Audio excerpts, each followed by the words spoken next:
So imagine for a second that every map you've ever trusted, every signpost you've ever followed, suddenly bursts into flames.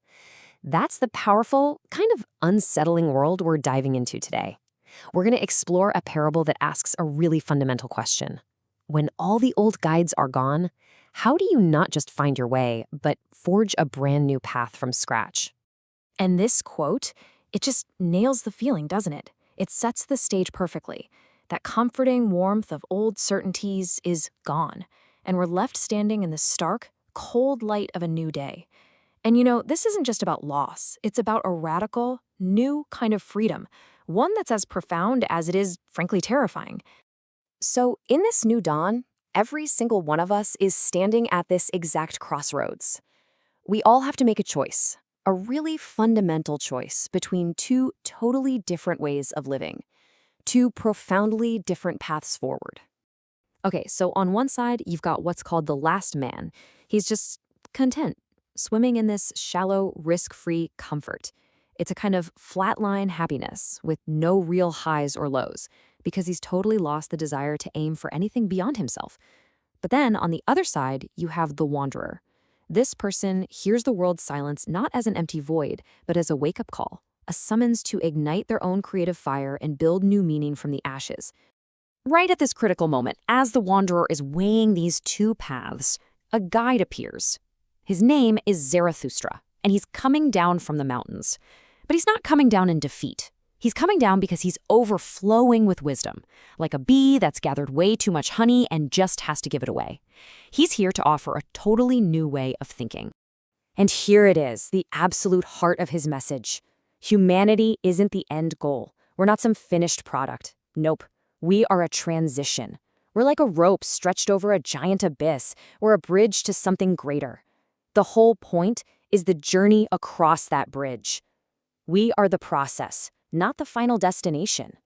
So this process of crossing the bridge, he calls it the overgoing, which basically means self-overcoming. It starts with a descent. You have to empty yourself of old beliefs. Then you've got to shed all those comfortable, mediocre values like an old snakeskin. And why do all this? To strive for what Zarathustra calls the Superman. And let's be super clear, this isn't a guy in a cape. It's a state of being, humanity's highest potential, the true meaning of our existence here on Earth. But of course, it's not that easy, right? Before we can even try to cross this dangerous bridge, we have to know what we're up against. There's certain ideas, or poisoners as they're called, that will try to pull us off this path and away from our journey. And this brings us to the very first great test on this path. It's a huge challenge to reject the siren song of easy answers, to turn away from promises of other worlds, and instead to stay loyal to this one.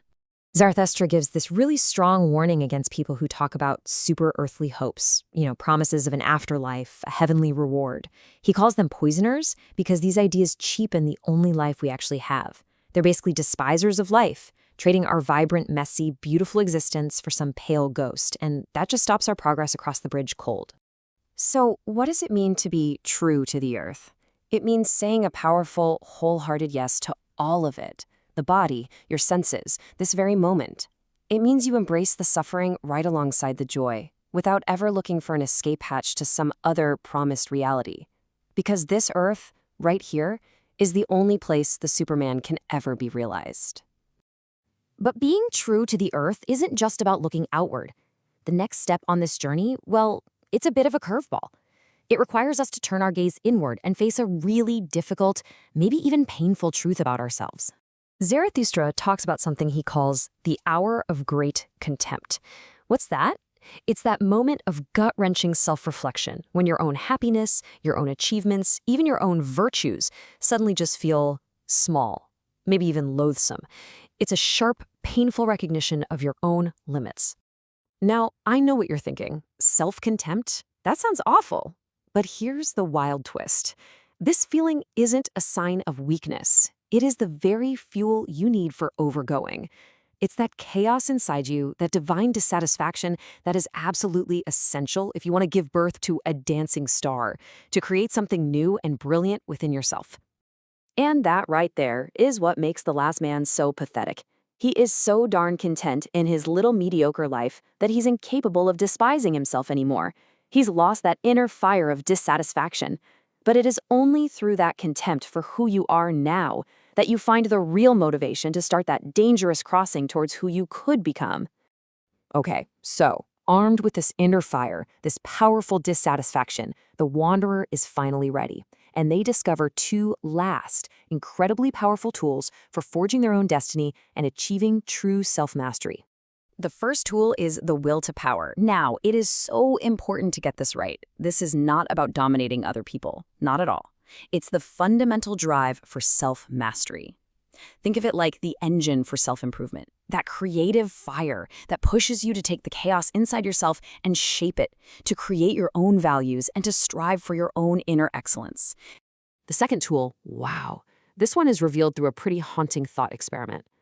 Imagine a demon shows up in your darkest, most isolated moment, and it tells you that you have to relive this exact life, every single joy, every single sorrow, every mistake, and every win, over and over again for eternity. How would you react? Well, the response of the strong individual, the one who's on this path, isn't despair. It is a triumphant, powerful affirmation. It's the ability to look back at everything, the good and the bad, and declare, "Thus I willed it."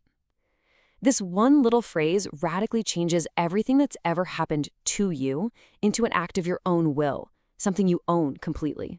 So this idea, the eternal recurrence, it's not really a prediction about how the universe works. It's the ultimate test of your life right now.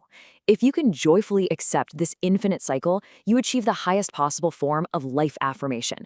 You fully embrace your existence, and you become the true master of your own destiny. And so, as a new sun rises, we come full circle. We're back at that choice from the very beginning. The only difference is, now, after this journey with Zarathustra, we understand the stakes so much more clearly. You can see the choice laid out plain as day. On one side, you've got the shallow comfort of the last man. No risks, happy in nothingness, a so-called happiness that's really just the grave of human potential. And on the other side, the path of the Superman, a dangerous journey fueled by a creative fire, a path that gives birth to dancing stars and gives meaning to our life on this earth. The call to action, then, is to embrace both the pride of the eagle, which soars high above the crowd, and the wisdom of the serpent, which stays true to the earth. It's a call to reject the poisoners, to choose the dangerous path of the rope dancer, and to transform this human journey into a triumph of life itself. So in the end, this parable doesn't just hand you an easy answer. It leaves you with a challenge. It lays out the two paths. It points to the bridge stretched out over the abyss, and then it asks you a simple but profound question. Will you learn to dance on the rope?